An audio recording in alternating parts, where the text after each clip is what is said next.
Good morning, everybody. Happy Halloween. How y'all doing? What's up, Shane, Michael Hayes, Stephen Parsons, Trail Duds, Shane Lalonde, Paul Orchard, uh, Bortgov. What is up? What is up? Uh, John Burnell. How do? How do?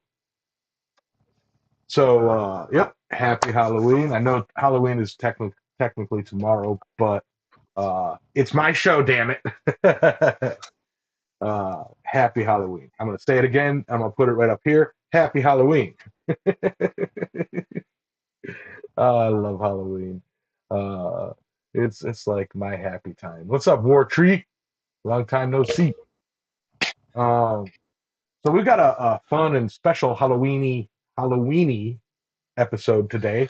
Um, And just so you know, for the start, our resident scientist is at work, so you will hear some radio chatter.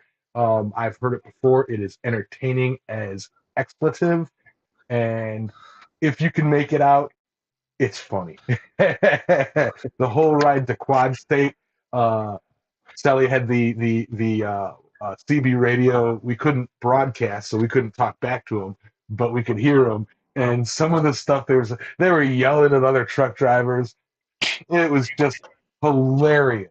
So listening to trucker chatter it's a treat. If you can get yourself a CB in your car or truck and roll down the highway, you can hear these people just mess with each other. It is hilarious. What up, Eric? I will say it's pretty boring until you get into a traffic jam. That's when it all goes sideways. Yeah. So, uh, show. We're live, right? Yeah, it's a show. Yeah, we're live. Sorry, I'm all hopped up on Reese's Pieces. Elliot. I'm currently drinking a rum and cola, so a Captain Morgan and cola. So it's a good evening for me. But we want to get into I'm how was currently our drinking week? barbecue sauce. Let me get mine out of the way before I have to jump back to work. My next piece just showed up, so as soon as he gets unloaded, I'm gonna be back to setting equipment. So I didn't do shite all week long. I took 5 days off for some doctor's appointments and stuff last week, and was supposed to go back to work on Tuesday, and then I didn't wind up working until yesterday. I went to work at 11 a.m. yesterday morning for the first time this week, and I got myself 20 hours in. I charged from 11 o'clock yesterday morning till 5 o'clock this morning, and 5 o'clock this morning I started charging for here if we got to later on what I'm doing right now. So there you that go. is my entire week was sitting at home waiting for a dispatch. And I forgot all my dang tools, so I couldn't really build anything. Didn't feel like building tools. And so I was like, well, I don't know. We'll sit around. We'll play Minecraft. Yeah. All right. Fair enough. That sounds like a nice, relaxing week. Yeah. Wasn't too bad. Oh, wait. There was one other thing that happened. It's kind of morbid, I guess. It is at Halloween. The job I was supposed to go on a job on Friday. I had a Friday morning job, and then this job I'm on right now was supposed to start at midnight. And I was like, all right, well, I'll be done about 6 or 7 o'clock in the evening on the morning job, and then I'll have a couple hours to take a nap, clean up, whatever. And well, the night before, I stepped on not a nail, but the wedge to my post vise. My post vise is laying on the ground, and the wedge was sticking up, and that wedge is sticking up out of the post vise that far. I stepped on that thing, and it went into my foot and left a bruise on top of my foot, where it almost came out the top. And so Friday, and I thought I'll be fine. It'll be all right, I washed it out and all that. And I woke up at like 2 o'clock in the morning, just dying from the pain. And I waited it out a little bit. And I texted the boss at 5 o'clock. I was like, I'm not going to, this for the second time in 10 years I called in. I said, I'm not going to make it. I can't walk. I can't stand on my foot. I'm going to have to go to the hospital and get checked out, make sure my tetanus is up to date, get some prophylactic antibiotics so I don't get an infection in it, clean it out, make sure I didn't leave any debris in there. Right. And then so like I'm just getting ready to leave for the clinic. This would have been Friday morning, and the boss texted me back, said, "Well, night shift canceled, and you didn't miss anything on day shift. They're out. They got canceled. They're all headed back to the yard." Found out they found one of the hands dead in his bed in the shacks on location. He had a heart attack overnight. Oh. It's like, oh, that's pretty rough. But what do you do? I guess. Yeah, they were supposed to go start moving that rig today. That was Friday, and they shut him down till Sunday for that. But I'm still on this one, so I don't have to go deal with that nightmare of a rig. So, Adam, how was your week? My week was busy. Now, if you just want to switch over to the, I'm streaming my screen at the moment. Working on it. Over on my Instagram. I made some armor. I had a commission to do a piece of shoulder armor for a customer. Paid me nicely to do it. So yeah, I made some shoulder armor. Just wait for Yamas to bring it up so you guys can see. Or for those who want to check it out a little bit more, I've got the pictures over on my Instagram. And basically, it's just it's a shoulder pauldron made out of 16 gauge or I think it's 1.5 millimeter mild steel, all traditionally riveted and hung. I did try a bit of experimentation with rust bluing. It didn't work out 100% as much as I would like, simply because when I started off, I used a rusting solution of my own. It was a recipe I found online, but I tweaked it a little bit. So I used 2 cups of cleaning vinegar, which is stronger than food grade vinegar, and then I also used basically about 2 cups of hydrogen peroxide, which is just the pharmaceutical, what you buy from a pharmacy, so 3%. And then also as much table salt as I could dissolve. Now that was a really good rusting solution. It would basically start rusting instantly. But over the week I experimented with different time frames between rusting and boiling. Now I found that 6 hours and up was up 6 hours up to 12 hours was a good amount of time to allow the rusting solution. I did a couple of coats over those hours just to really get that rust setting in, and then I boiled it initially in rainwater. Now when I boiled it in rainwater, the iron oxide did turn into or did convert better. So the FeO3 converted better into FeO4, which is magnetite or black iron oxide. But I run out of rainwater. Unfortunately, I was my tanks were low, and I had to fill up my tanks with bore or well water. And once I started doing that, once I started boiling the armor in the bore water, which contains a bit more minerals, the conversion didn't work as well. The red iron oxide, the rust wasn't converting into the black iron oxide as anywhere near as efficiently. So I figured that I'd either have to use distilled water in the future or rainwater in the future. Now the customer wasn't too fussed. I mean, he was quite happy with it to not be blackened at all. I was going a little bit above and beyond, but it was an opportunity for me to experiment with this technique with something that I did end up putting a little bit of lacquer on it and stuff like that. So it wasn't that, again, the customer was absolutely stoked with the product that he ended up getting, but it was, like I said, it was just a chance for me to experiment and learn this technique, which I hope to use in the future myself. So going forward, I also did a few experiments with, could I put the rusted steel in there as it was starting to boil, or did I have to have the steel at a boiling point, if not a rolling boil, by the time I put it in there? And I figured out that putting the steel in there at a rolling boil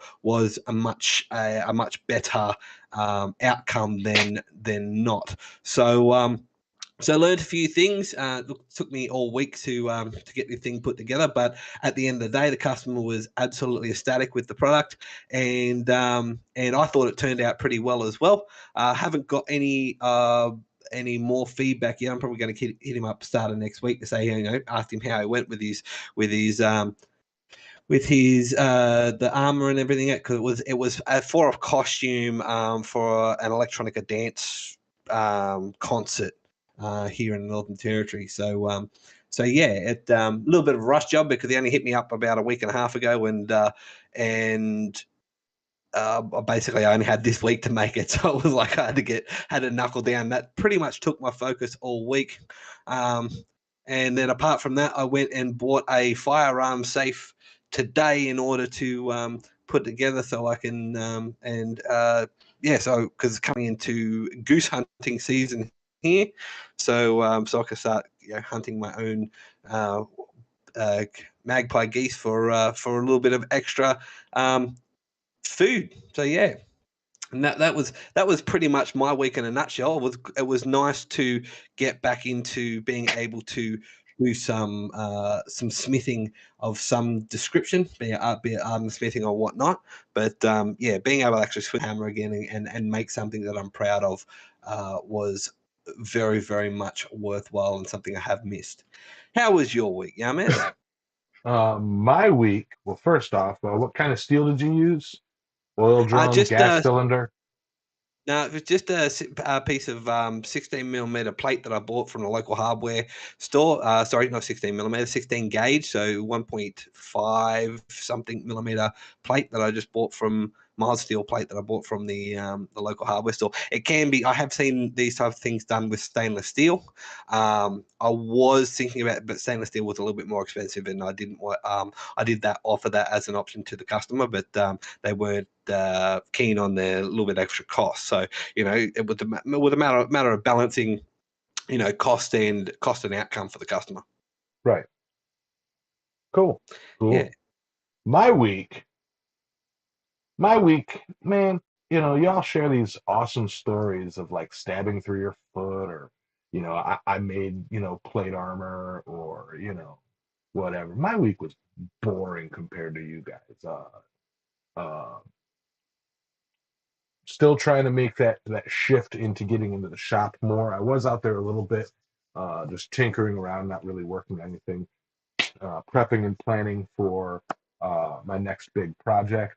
Uh, Something that I hope will blow the jellyfish out of the water, no pun intended. And I will be starting that today for my 6 o'clock live stream. Going to start the octopus base for my Kraken sculpture. I don't know how far I'm going to go with it. Like most of my stuff, it's going to be um, organically designed. I have a general idea of what it's going to be, but I don't have a plan on how to achieve it yet. And it's going to be a lot of experimentation and a lot of mix of smithing and fab work. As good as I am at fab work, um, but it's something that I need to start now because, like the jellyfish, I'd work on it and then forget about it for a bit, and then work on it and then forget about it a bit, and yeah, I want to have it ready to you know beat everybody at Quad State next year. So, are you saying you're a master fabricator? No, I am absolutely not a master fabricator. As a matter of fact, I just had a thought. The size and scope of this item might be too big to carry in a non-truck vehicle, so we got to figure that out for next year. Uh, Wait your turn, Roy. Wait your turn. Halloween. Happy Halloween. Yeah, bro. It's still spooky season for another couple of days. Yeah. One more day. The fat man can wait one more day. Oh, I love you, Roy. Um, but yeah, so my week in general has been, a lot of service work, a lot of dug a hole kind of work, and that's about it. Did so yeah. Um, oh yeah, War Tree. Freaking. I think the second week of October, the Dollar Generals and basically the Halloween section of all the stores just went from boom to, just one line of stuff, and then Christmas stuff all over the place. um, so yeah, in general, my week has been kind of boring, uh, and yeah, but it's spooky season. It's Halloween, so It is. happy Halloween. That's it. Now we do. I do have a bit of an announcement to make. So, or we have a bit of an announcement to make. So from we're actually introducing a little bit of a new segment, which is my baby.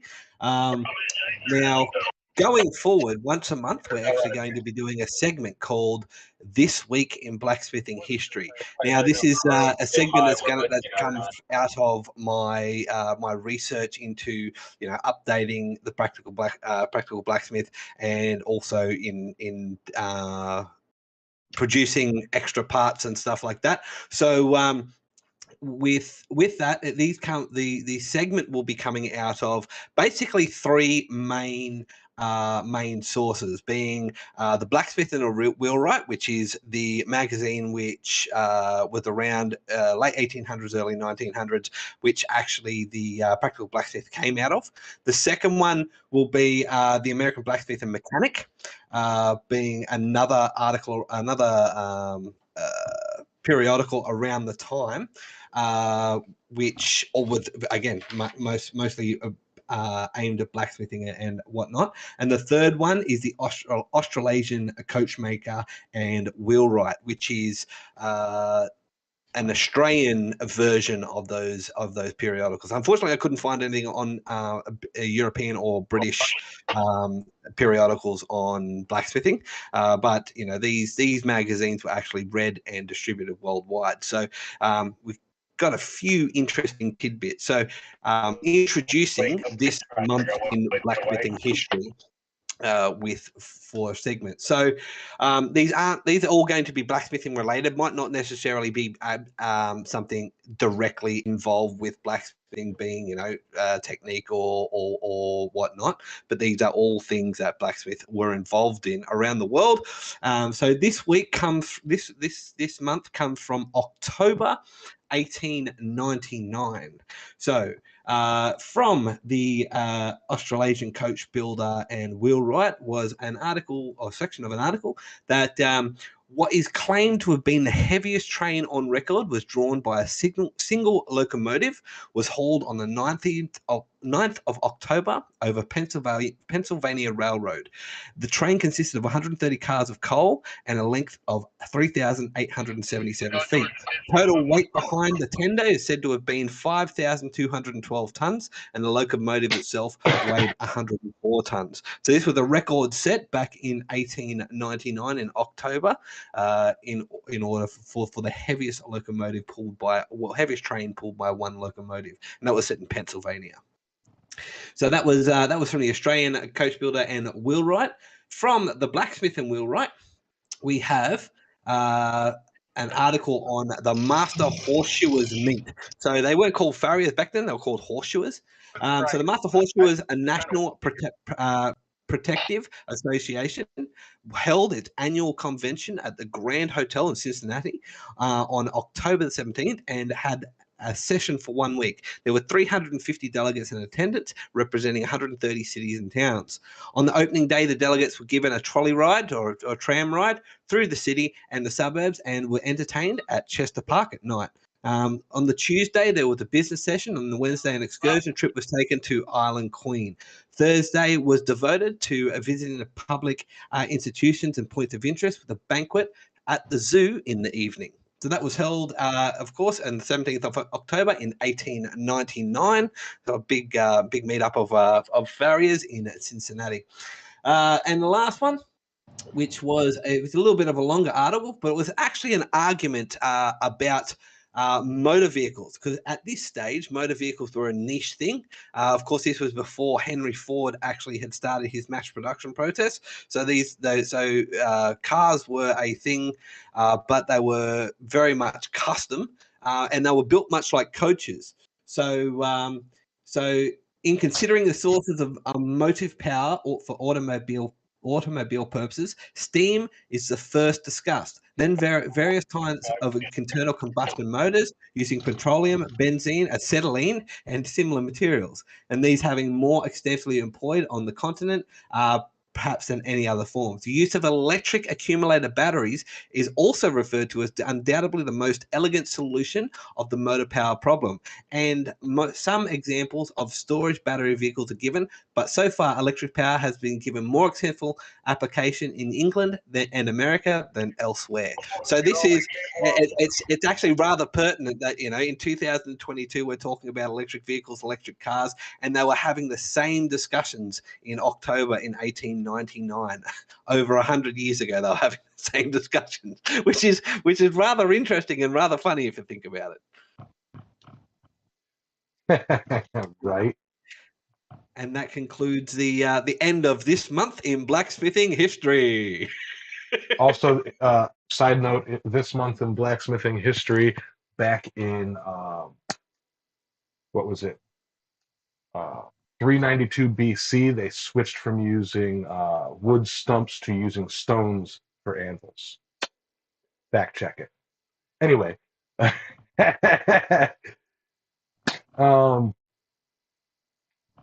I'm trying to control the videos too. So now, yeah, one of these days I'm gonna start doing the Great Pumpkin giveaways for, that will rival the Christmas giveaways. But I don't have I can't do that. Anyway, today's topic, speaking of Halloween, is silver. Now, I will start this off by saying the first Long John Silver's restaurant opened in Lexington, Kentucky. The world changed forever in 1969. In 1970 to 79, they grew to a fleet of over 1,000 restaurants. In 1980, they became a national brand, expanding from sea to sea. And in 2019, they are now international. The Long John Silver's brand celebrates 50 years of service. Fish, yeah. Sorry, had to do it. I could not believe you actually dropped the Long John Silver's. Yep, had to be done. Had to be done.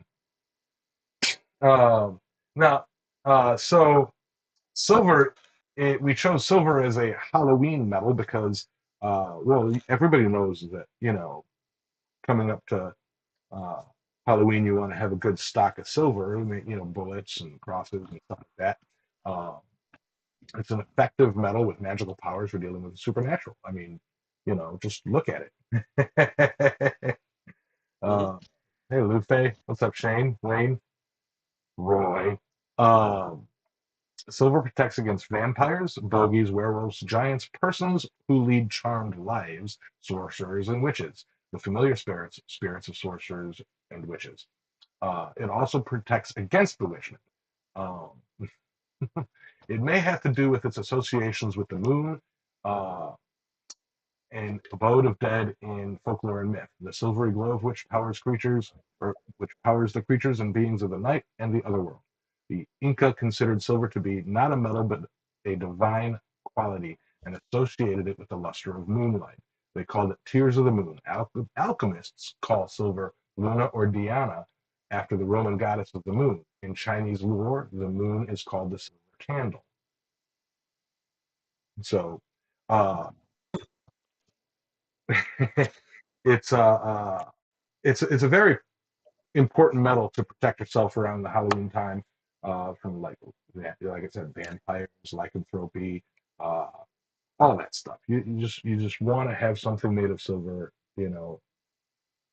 on your person at all times, all times. Silver is also a really important metal historically. So the word silver comes from the Anglo-Saxon word silfor. Silver objects have been found dating back as far back as 4000 BC. Historians believe it was first discovered around 1,000 years before that. Ancient civilizations learned how to separate silver from lead at around 3000 BC. And in ancient Egypt, silver was actually valued more highly than gold.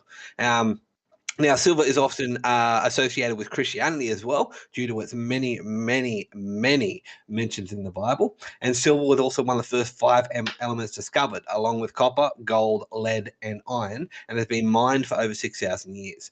Silver jewelry is often associated with special powers by ancient civilizations, as they believe it brought healing powers, good fortune, and warded off evil spirits. Now, there is actually some factual basis to that in the effect that silver and particularly pure silver actually has antimicrobial and antibacterial properties, which is why it was used in surgical tools for so long, and even some specialty surgical tools still use silver or a silver coating today. Now, there was a consecutive shortage of silver production between 2007 and 1990 to 2007. And the Middle Ages, a pound of currency was literally worth a pound of silver in weight. And there's a reason why the British currency is the pound sterling. It's actually based on a pound of sterling silver. Phoenicians stored water, wine, and vinegar in silver bottles to avoid bacteria-contaminated liquids. And alchemists used to refer to, like Yamas just said, alchemists used to refer to silver by the name Luna because it is associated with the moon, sea, and various lunar goddesses. The Greek goddess Artemis rode a silver chariot through the sky, shooting silver moonbeams to the earth with a silver bow. I've seen it. Now, silver is actually the most reflective element, reflecting 95% of the visible light spectrum. And unless you use it in ultraviolet light, which makes it about as reflective as a stone, it is most reflective immediately after replacement. Nuggets of pure silver can be found in nature, but it's most commonly found in copper, lead, and zinc ores, as well as argentite, horn silver, gold, and copper nickel. Now, silver iodide has been used to make clouds produce rain in an attempt to control hurricanes. So, yeah. So, Yames, I believe that was your cue. You missed it. What the? Sorry, I was reading the chat. You said something about a hurricane. It is seeding hurricanes. Yes. So, okay. Interesting thing. Somebody brought up the microbial processes and whatnot, and all the what it can do to water, protecting it, blah blah blah. And as Adam just stated it, you can use silver silver stuff to seed clouds and mess with the weather, which is how Toto blessed the rains in Africa using silver, and is why there is a great decline in werewolves and vampires in Africa. Is why, when you hear of tales of werewolves and vampires and such, it's very more European, because the the rains in Africa are holy water because of the silver and Toto. Man, you slaughtered that. I did.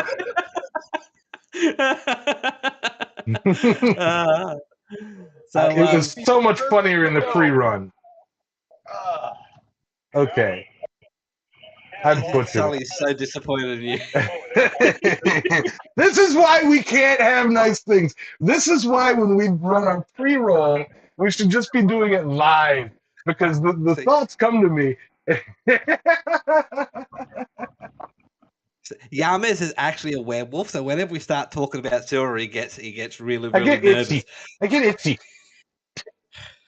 So fun fact: silver is actually stable in oxygen, and in water, but it tarnishes when exposed to ozone, hydrogen sulfide, or air containing sulfur, and due to a reaction with sulfur, the compounds which cause a black sulfide layer. So if your air is if you've got silver and it's tarnishing particularly quickly, you can it's generally because you have either ozone in your environment or because you actually have a level of sulfides or sulfur in your air. So, maybe consider getting an air purifier. Along with gold, silver is the most ductile or malleable metal. An ounce of silver can be made into a wire 8,000 feet long. That's that's actually pretty impressive. When silver is being processed, sometimes a powerful explosive called silver fulminate can form, and the crystal structure of silver is cubic. So yeah, I've also got some more fun facts here, but we'll get Yamas. You said you were reading the chat. How about you give us some of the chats that are going on? Well, they're talking about the phrase being born with a silver spoon in your mouth, and where that comes from is because of the medical microbial antimicrobial property. I'm not saying that right. Antimicrobial, Yes. properties. They would take a silver spoon and have an infant hold it in its mouth, to stop infection or to halt or prevent infections and whatnot. You know, that makes almost enough sense that I think maybe you might not have just made that up on the spot. No, that one's an actual fact that come That from a particularly older European.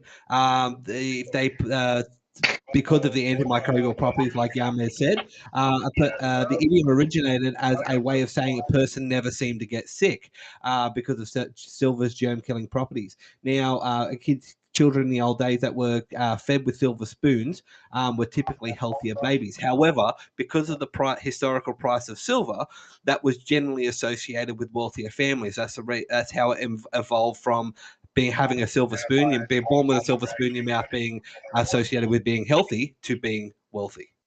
yeah. Yep.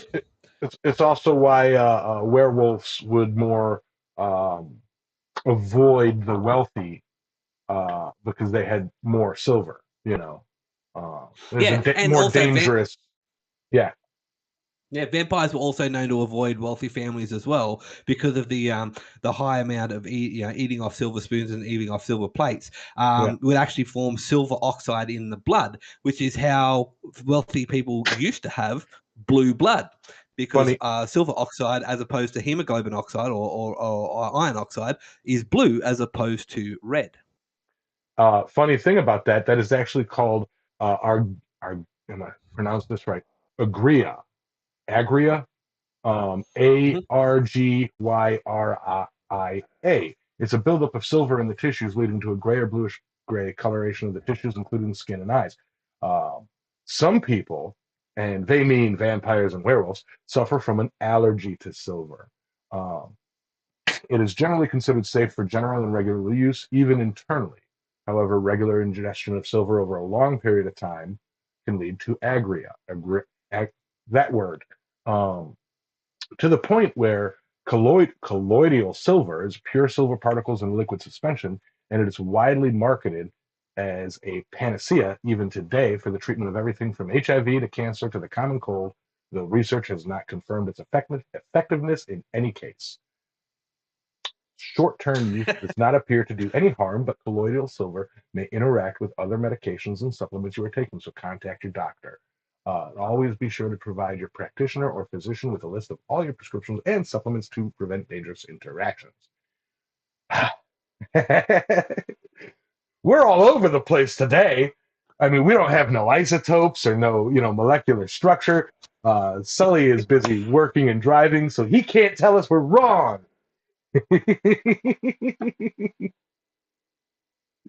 So you guys don't even know.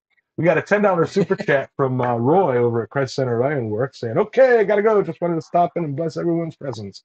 Santa, Santa, Santa, tree, tree, tree, tree, fire, fire, fire, and just for you, Giannis. Happy Halloween. Thank you, Jack-o'-lantern." Love you, Roy. Thank you very much. Everybody in the chat, give him a big round of applause. We always appreciate it. So, yeah. So Wearing continuing on the. Okay. Sorry, go ahead. I was going to say, wearing silver jewelry is also said to help heal and calm the mind, clear the lungs and throat, and increase circulation and purify the blood to balance hormones and slow the progression of degenerative brain diseases. Just wearing silver is said to draw negative energy away from the body and make way for positive energy. That is why I am such a positive and happy person most of the time. This is silver and gold and ruby, and I've been wearing it against my skin for the past 15 years, nonstop. So, and you all know how jolly I can be. That's for you, boy. Ho ho ho. Yep. You were So gonna. yeah, I was gonna continue on with some facts. So silver was used a lot in currency. Like I said, it was used back in ancient Egypt. But the first silver US dollar coin was actually minted in 1794. Some experts say that these were the first silver dollars minted anywhere in the world. That became so popular and widespread that out of this coin was born the idea that what the dollar should be. In 2015 auction, one of these went for just under $5 million US. Coins minted in the United States prior to 1965 consisted of about 90% silver, and Kennedy half dollars minted in the US between 1965 and 1969 contained 40% silver. So it's a little bit of a tidbit for you there. Also, Mexico is the current leading producer of silver in the world up until 2017. I'm not sure what the numbers are quite right at the moment, but Mexico is the world's largest producer of silver. It has maintained that lead for some years. The country in 2017, the country produced 5,600 metric tons of the material. Peru is the second largest producer of silver, followed by China. So It's because of all the chupacabras. That's it. They use it, or they also get the Spanish vampire as well, and there's another one which it's another demon which kind of rips its skull, and it looks like a human during the day, but it's kind of like a vampire, it's a floating head with a spine, and it rips itself out and floats along and it eats children. So that's another one that's repelled by silver as well, which is also what part of the reason why silver chains are actually so popular in history, because going around your neck, the vampires couldn't get close to your neck in order to bite. Huh. So maybe I should switch this chain from titanium to silver. Yeah, maybe. Well, no, like I said, you're a werewolf, so you know. But it is theorized that people that have silver allergies, mild silver allergies, are actually descended from because of course not all lycanthropes are werewolves. So all lycanthropes are werewolves, but not all, because shapeshifters also fall into the lycanthropic family. So you know your skinwalkers and all that type of thing as well. So they also, if you have a allergy to silver, you may actually have an ancestor that was a skinwalker or shapeshifter or a lycanthrope. Yeah. So that's a theory as well. Or even though vampires don't generally breed with humans, it has happened in the past. So you might even have a vampiric, particularly if you have a silver allergy and an iron deficiency, you may actually have a vampiric ancestor. Yeah. something like, what's his name? Nicolas Cage, I swear Nicolas Cage is a vampire. Right. Look at, have you seen that picture of him in the Civil War? And then right. Roger T, welcome. He brings up silver was removed from U.S. coinage because the silver content was more valuable than the coin's face value. That's what they want you to think. They're hoarding the silver for the great invasion. That's what it is. So they're preparing. So, Well, if you've ever seen the movie Lincoln versus, I think it was Lincoln versus Vampires, Abraham Lincoln Vampire Slayer. that's it. That's it. Back then they started, hoarding the silver and stuff like that, and because they've already warded off one U.S. invasion of vampires. So you got to remember Fort Knox is the U.S. repository for gold, but no one ever talks about the U.S. repository for silver. Yeah. You know where? You know, no idea. West Point. West Point. That's a military base as well, isn't it? It is. Yeah, because they have to protect it. They also have a mint there. They do a lot of the gold coinage and the proof silver eagles and stuff are minted at West Point. They make some in Denver and Philadelphia as well, and San Francisco in limited number. But the really collectible ones, the ones that people want, are minted in West Point. Well, there you go. It's a military base to protect it By from the way, I unmuted my mic specifically to say Abraham Lincoln Vampire Slayer was an excellent movie. I will say I have not seen it. I so wish it was historically accurate. I mean, it was so good. I think it was a documentary. That's why I didn't watch it, because I'm not a big documentary fan. So, there's that. Mm. so just to touch on Michael Hayes. So they're hoarding copper. The reason being is because copper is good for what's that one? They're still technically human, but they're not zombies, but they're dead. Starts with G. Not goblins. They're basically they take over the body of dead people, and they also eat the dead as well. Ghouls? Ghouls, yes, it. Copper. Yep, Copper Michael is Hayes good got against ghouls. Yeah. Yeah. So copper is good against ghouls, and considering the size of the US at the moment, and the amount I'm of sure there's a lot of ghouls. It's dead in cemeteries, yeah. So it's it's a constant battle against making sure those ghouls don't rise up and start causing issues. Yeah, there's a whole world under the regular world that everybody sees, and that's what we're talking about. The reason why they call it the supernatural, because I mean it's just as natural as everything else, but it's just a little bit extra. It's supernatural, and it's super. Thanks for asking. So getting back onto the topic of silver, so a little bit more scientific information. So silver is actually occurs as natural alloy with gold, known as electrum, and silver is also is the best electric conductor of all the elements. So of all other elements measured against it, it is the only element that scores 100% conductivity, with the next closest element being copper at 97%. And silver is also the best thermal conductor of any metal, as it has the lowest contact resistance. The atomic number of silver is 47, and the atomic weight is 107.8682.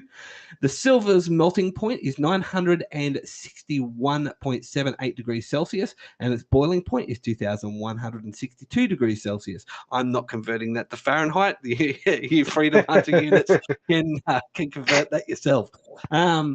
The silver is used as a food additive or coloring, and it has the E number E174. Has 35 isotopes. There you go, Yamez. Whose half-lives are known, with a mass numbers of 94 to 128. Silver is classified as a transitional metal with a density of 10.5 grams per cubic centimeter. Now, onto the medical properties. Silver is not toxic to humans. In fact, it actually kills some bacteria, and that doesn't mean you should try eating any. Silver compounds can be absorbed into the circulatory system, and reduced silver can be deposited into various bodily tissues. Just as Yamas was saying earlier, Giria is a skin condition that occurs as a result of silver absorption into the body tissues, and it is characterized by grey skin pigmentation and mucus. Bacteria cannot develop a resistance to silver as they can with many antibiotics. Silver compounds were used to prevent infection from spreading in war zones during World War I, and is sometimes used, usually as an alternative medicine, to treat colds, flu viruses, as well as sinus and lung infections. Recently, silver has been added to paper used by medical professionals because of its antibiotic qualities, and silver was once used by dentists for cavity fillings, which is one of the reasons why a lot of people would get transformed into ghouls, because they would go grave robbing in order to remove gold and silver fillings from the teeth, and they would get bitten by ghouls. So yeah, like we talked about the money earlier. A bag of 1,000 silver coins dating from before 1965 will contain around 715 ounces of silver, and silver is currently worth less than gold, but its value changes regularly according to supply and demand. Silver has been used as money since around 700 BC. And King Henry II coined the first silver currency in England in 1158. The Lydians were the first to use silver currency in the 7th century BC, and was then quickly adopted by the Greeks. And finally, silver reached its peak value in the 15th century. And then looking at all the comments in the chat, and very spooky, you know, calling me a gore hunter. Nilborg is goblin spelt backwards. Do you want to know what the real difference is between silver and gold? The color? No, come on now. I got to have a neat little antidote. Absolutely. When you want to buy a potato, you take some silver to the farmer. When you want to buy the farm, you take some gold. Good point. Yeah. Robert Lona says, wait a minute, where are these facts coming from? All of these are from memory. And so you guys know, before every show, we do extensive research for every topic and memorize all these facts and everything, so that we can spout them off to you guys in real time. None of this is none of this is read. All of this is known, and we are just that smart. That's it. I have an encyclopedic knowledge. I Me totally too. commit the wiki page to memory every Sunday morning before the show. Mm-hmm. Yep. Mm-hmm. For me, but I'm not as good as these guys personally. I spend about a week researching and write it all down. The interesting tidbits, like the bits about copper and stuff like that. Because as many people might know, I'm a practicing I'm a Nordic pagan. So you know, a lot of the stuff to do with, you know, gore hunting and all that type of stuff, that stuff's committed to memory, because I've got to know this stuff, particularly being a heathen. You know, these types of beings attack me all the time. So, you know, these are things that I actually have to know. As a reason, if you actually think about it, Alex from Valhalla Ironworks, it's the reason why he came up with his kumai, you know, his knife blades with the copper in it. It's for gore hunting. You know, he's always got to keep one, because of course he's Nordic pagan as well. So, you know, he's got to keep copper on him just in case the ghouls come up whenever he's. He's going to listen to this later and start swearing at me, I swear. Yeah, silverdine is used for burn care. Yep. Yeah. Yeah, no, but you know, a lot of our information is you know, common knowledge. Mm-hmm. Yeah. But and the facts, you know, again, the facts that I'm spreading off, they come from all over the internet, and it's stuff that, you know, I look up in the Wikipedias and different you know, factual documents around. It's something that, you know, I do. Or were historical facts are something to care about. Or were you guys expecting a disclaimer here, you know, that this isn't all real? I will have to say, now I made a point about this some time ago, where I didn't just want this to be where, okay, today's metal is this, and then we just pull up the Wikipedia and read it. Because, I mean, granted, say today's silver, anybody could pull up the Wikipedia page and read about silver, but you won't do it. You're not just going to randomly go, I think I'm going to look up silver and read the whole page and then go through it. No. That's why we do it. But we don't read the whole page. Well, at least not anymore. I do. We like to spark an interest. No. I mean, I read the whole page, but I don't recite the whole page. But that actually, Boar just said, Robert Lohner said, I want to go gore hunting now, filling his pew-pew with pennies. That's actually part of the reason why originally US pennies were made of copper. And it's also part of the reason why they're the perfect size to fit in a 12-gauge shotgun. So that people could, it was a cheap way for people to hunt ghouls back in, the late 18th and early 19th century. The U.S. has never minted a penny. Copper pennies? They're not pennies. Oh, quarters or whatever they are. They say cent. A penny is a 1/100th of a pound. 1/100th of a dollar is a cent. Yeah. Your 1 cent coins or whatever they are. I call them pennies. We don't have them here. Well, our smallest denomination is 5 cent, and all our coins are silver because we've never, we've never had the serious issue with ghouls and stuff like that as they do in the US. We used to have copper coins being 1 and 2 cent pieces, but they went out of circulation in mid 90s after the max. There was an underground war with the ghouls, and we practically wiped them out. They're not completely gone, of course, being a ground-borne infection like tuberculosis, but they are mostly gone, which is why we took copper coins out of circulation. But it is what it is. Yeah, absolutely. But you guys have a higher living and dead population than we do, so you guys. You're like 5 times the amount of population of Australia, so, and that's living and dead. So the population of the dead far outweigh the population of the living. That's it. But not all the dead are ghouls or zombies. So But I'm working on it. I was gonna say easiest way to deal with to make sure that you don't come back as an undead is cremation. This is hard to come back with a living body if you're full of ash. And another couple of interesting facts: the words for silver and money are the same in 14 languages. The Anglo-Saxon word silver, which we mentioned above, is derived from the Germanic syllaba. Silver has been commonly known as poor man's gold throughout history. Sterling refers to silver pennies produced by the Normans, which were decorated with stars. Their word stair becoming starling, which then became sterling. Now, the most common form of silver is, of course, sterling silver, which is actually 92.5% pure silver, with the other 7.5% being made up of other metals, including copper. Britannia silver is an alloy of 95.8% silver and 4.2% copper. It's also used for jewelry and silverware. Mexican silver is 95% silver and 5% copper. Alpaca silver is not actually silver at all, but an alloy of non-precious metals with similar properties to stainless steel. Other metals are added to silver for the purpose of jewelry making so that the silver is more durable and lasts longer.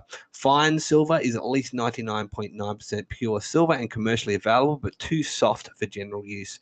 Sterling silver has been in existence since the 13th century and originated in England.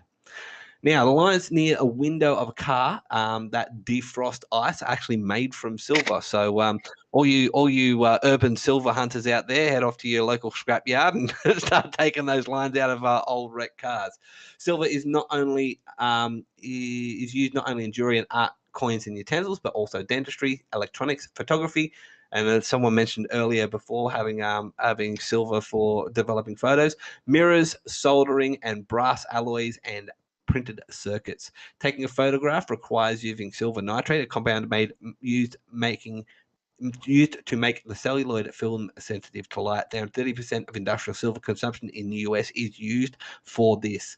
Silver is also used in solar panels and photovoltaic cells, electrical circuits and contacts, batteries for medical devices like pacemakers and hearing aids, and used for space travel.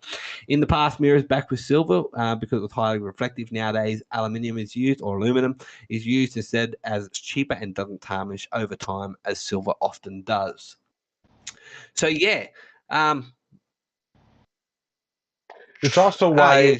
it's also why the myth of vampires not having a reflection, because like you said, mirrors used to be made of silver, and to a point still kind of are. So Yep. Well, it's also why vampires are now harder to find in modern day society, because aluminium is now used instead of silver as a backing. They actually have a reflection and aluminium backed mirrors. So it's always handy to have a silver backed mirror in your house. And finding an old antique mirror is actually always handy. But yeah, just like Iron said, Bortagov once forged a troll cross, and he hasn't seen a troll since. If you do the same thing out of silver, it actually wards off not only trolls, but actually a lot of supernatural. And if it's done out of sterling silver, again, sterling silver containing 4.2% copper, it can ward off ghouls too. So depending on the type of silver that you get, it can ward off quite a few other things. Yeah.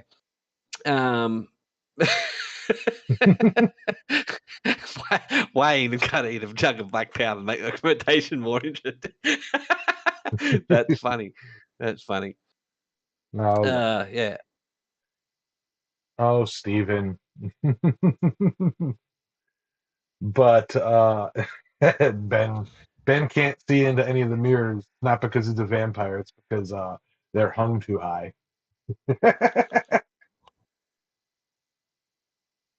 All right. So we'll talk. I remember a couple of weeks ago, Yamez talking about the mines of the future being rubbish dumps, and particularly when it comes to silver. That's actually a true thing. So most individually used silver ends up in landfills after use, and it's permanently lost as a result. So, again, if you want to go find some those urban silver miners, to be able to go and find a whole heap of silver at rubbish dumps and stuff like that. Around 20 billion ounces of silver in use in the world today as coins, jewelry, religious and artistic objects. If you come across a werewolf, silver is supposedly the only way to defeat it. That's not exactly true. If you can also, as with most living creatures, if you manage to sever the head from the body, that's another way to that works with vampires, ghouls, and all other things as well. If you sever the head from the body, it generally doesn't last very long. But silver is the easiest and quickest way to silver bullets or silver arrowheads from a distance. Because you don't really want to get that close to a werewolf or other supernatural creature. Lance Armstrong used silver embedded fabrics during the Tour de France to control inflammation and promote healing. The expression and finally, 9,000 metric tons of silver is used by the photographic industry each year. That's almost half of the total silver mine annually. So that's all the silver facts that I've got off the top of my head. Might think of a few ones as they come up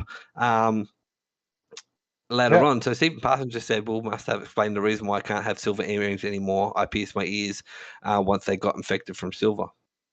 Absolutely. Starting to worry about Steve.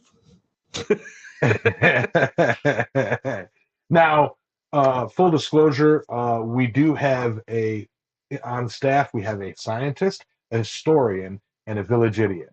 So the scientist hasn't proven us wrong, so you know that we are 100% accurate with all of our stuff today. He's like, wait a minute. The scientist has left the building.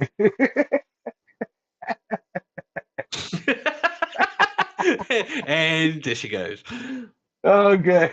Waiting for Sully to get back. Because I believe, I think we covered silver pretty robustly today. I like that. Robustly. It reminds me of my belly. Um, so Wait, Steve, what are you talking about? Our secrets? I am fully human. Okay, I might dabble in the dark arts occasionally, but that does not. I am human. I am living. I am not undead. I don't have undead history. Silver. I have no problem with silver. I used to wear a silver ring daily. It's now been swapped out for my wedding ring, which is titanium, of course. But yeah, and I mentioned that earlier, Robert, as well, of being silver solder. That's silver being used in solders for brass and other metals. So yeah. so it's pushing to 11 o'clock, and um, unless anybody has any more to add on the topic of silver, uh, we can move to our final thoughts. Alex is like, I got some stuff to say, damn it. Not really. I'm just kind of wore out already. Yeah. This is what happens when Sully's busy. Me and Adam just go off on On tangents. yeah. So Sally's going to be listening to this later when editing for the podcast. But on the bright side, it'll be the first time I got to listen to it. Right. That's true. That's true. And it's going to be another one of those episodes with Sully doing voiceovers Yeah. to factually correct this point. La, la, la, la, la, la, which means that it'll be incentive for us to listen to the podcast. I'm totally gonna voice over and put in my own input, just like I was. I'm gonna pretend I was present for the show. So, Yeah. So speaking of podcasts, this is one that you're probably going to want to download. And speaking of podcasts, has everybody downloaded and listened to the Eduardo Sol podcast? I played it at work, and I had my coworkers just dying of laughter. They freaking, they were fascinated by tales from Eduardo Sol. Um, so I recommend everybody check that out. He's pretty topical, being Casper the friendly. What is it? Casper the Friendly Mexican. Yeah, there you go. So yeah. Um, final thoughts, anybody? Anybody want to start our final thoughts? Silver is a wonderful, wonderful metal. It's whilst it's cheaper than gold to get hold of. It can be particularly if you decide to want to try and forge it.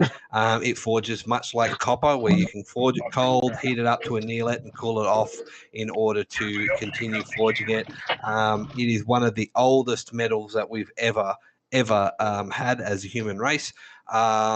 Vastly practical, holds its value. It's the reason why a lot of people out there buy silver just to keep in their safes and stuff like that, because it does hold its value. It doesn't fluctuate too much. Very useful metal, a very pretty metal. So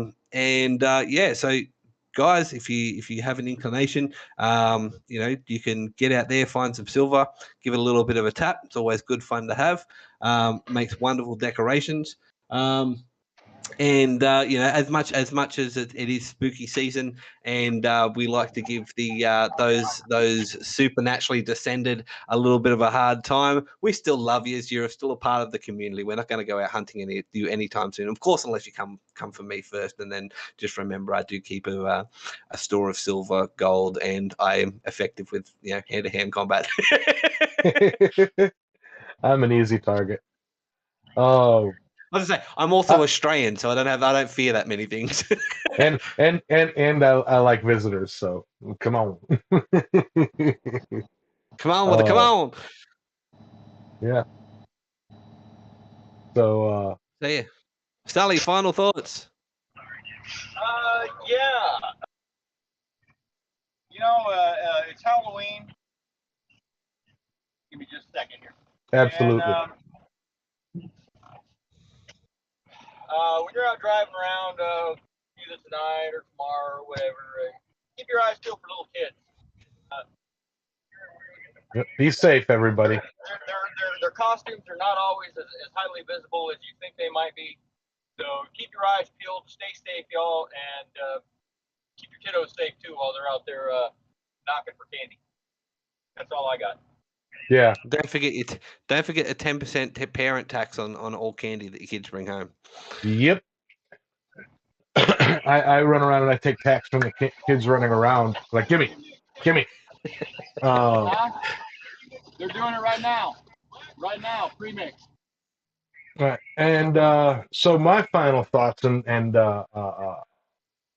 thing. First off, seems like some people seem to be, the stream stopped. Reset. We're good on our end. Yeah. Obviously, you can find us at Island Metal Forge every Sunday. You can find Alex at Transcendental Artist Studios on Instagram, Facebook, YouTube, etc., etc. You can find. I was going to do that in just a second there, Yames. How you took my Okay, bit? well, What the hell? I'll let the Australian with the Australian voice do it. Give us your final thoughts, damn it. Okay, my final thoughts are be safe out there. Halloween is one of my favorite times of the year, and but you got to be safe. I'm lucky to live in a rural area. We don't get a lot of Halloweeny action here, but it is what it is. Thank you all for being here.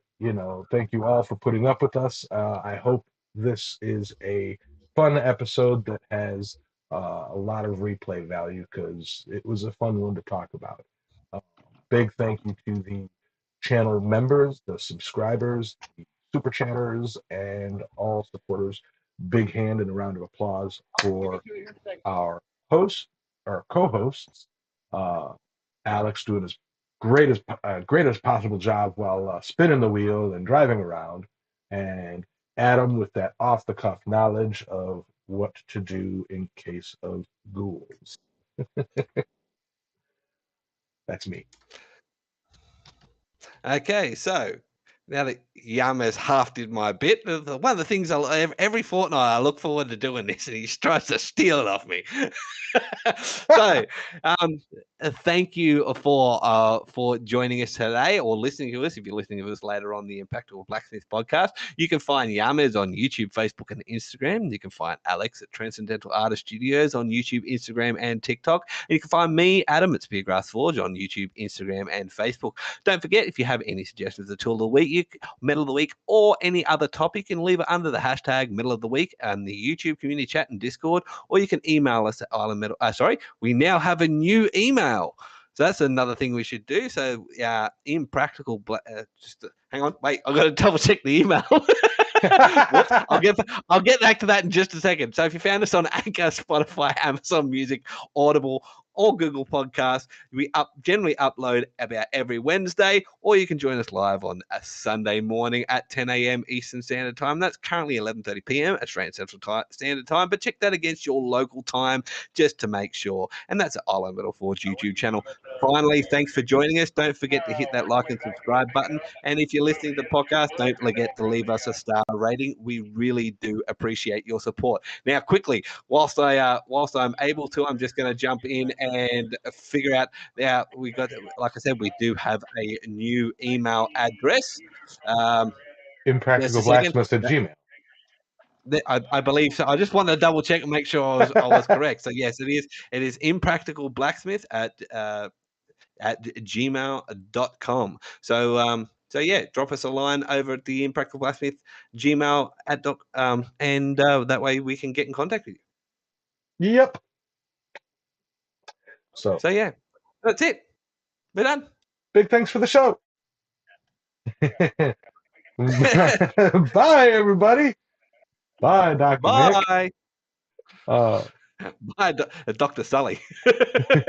Say bye, Sully.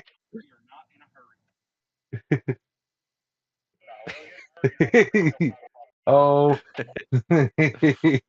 Anyway, we're going to roll out of here.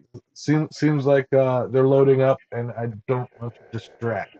So, adios, everybody. Thank you. We will see you tonight at 6 p.m. Eastern for my forging show. Adios.